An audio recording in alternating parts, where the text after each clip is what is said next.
Hello everyone. నేను రాగదీప్తి. ఈరోజు నేను హెల్తీగా వెయిట్ ఎలా తగ్గొచ్చు అనేది ఆహ్, తెలుసుకున్నాను. నా ఎక్స్‌పీరియన్స్ నేను మీకు షేర్ చేయాలనుకుంటున్నాను. నేను actually auto immune disorder patient అండి. సో, నాకు వీట్ పడదు. సో, డైట్‌లో వీట్ లేకుండా మనం వెయిట్ తగ్గము అనే ఒక మిత్ ఉంటుంది. అది నాకు క్లియర్ అయింది. అది ఎలాగంటే నేను యాక్చువల్లీ నాకు గెస్టేషనల్ డయాబెటిస్ కూడా ఉండింది. అంటే డెలివరీలో వచ్చింది. కానీ తర్వాత డయాబెటిస్ లేదు. బట్ షుగర్ లెవెల్స్ ఎప్పుడు ఒబేసిటీ వల్ల అదెప్పుడు బార్డర్ లెవెల్‌లో ఉంటుందనమాట. సో, నేను ఈ హెల్త్ పరంగా చాలా ఛాలెంజెస్ ఫేస్ చేసేటప్పుడు వావ్ కమ్యూనిటీ నాకు తారసపడింది. అయితే దీంట్లో నేను కోటేశ్వరి గారిని కలిసాను. నా మెంటర్ కోటేశ్వరి గారు.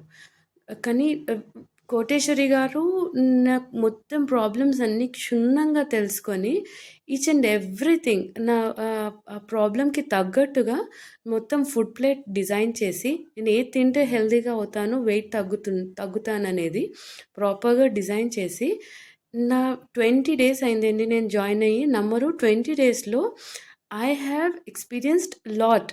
అంటే నా లైఫ్‌లో డిసిప్లిన్ పెరిగింది. నా ల నా షు ర్యాండమ్ షుగర్ 89కొచ్చింది. నాకు లెగ్ పెయిన్స్ లేవు. వెయిట్ లాస్ 20 డేస్‌లో 3.5 కేజీస్ అయ్యాను. అండ్ ఎవ్రీథింగ్ పేషెన్స్ పెరిగింది. నా పిల్లల్ని కూడా నేను హెల్తీగా చేసుకుంటున్నాను. తన సజెషన్స్‌తోని. సో, ఈ రేపు సాటర్‌డే ఇదంతా మీకెందుకు చెప్తున్నానంటే, రేపు సాటర్‌డే ఈవినింగ్ 8:00కి కోటేశ్వరి గారి వెబినార్ ఉంది. వెయిట్ లాస్ వెబినార్ ఉంది. హెల్తీగా ఎలా వెయిట్ తగ్గొచ్చు అనేది తను చెప్పబోతున్నారు. మీరందరూ ఈ అటెండ్ అయ్యి దాన్ని హెల్తీగా ఎలా వెయిట్ తగ్గొచ్చు అనేది తెలుసుకుంటారని ఆశిస్తున్నాను. అండ్ నా వల్ల ఇంకొక్కరికి హెల్ప్ అయినా గానీ I am very much happy. Thank you so much.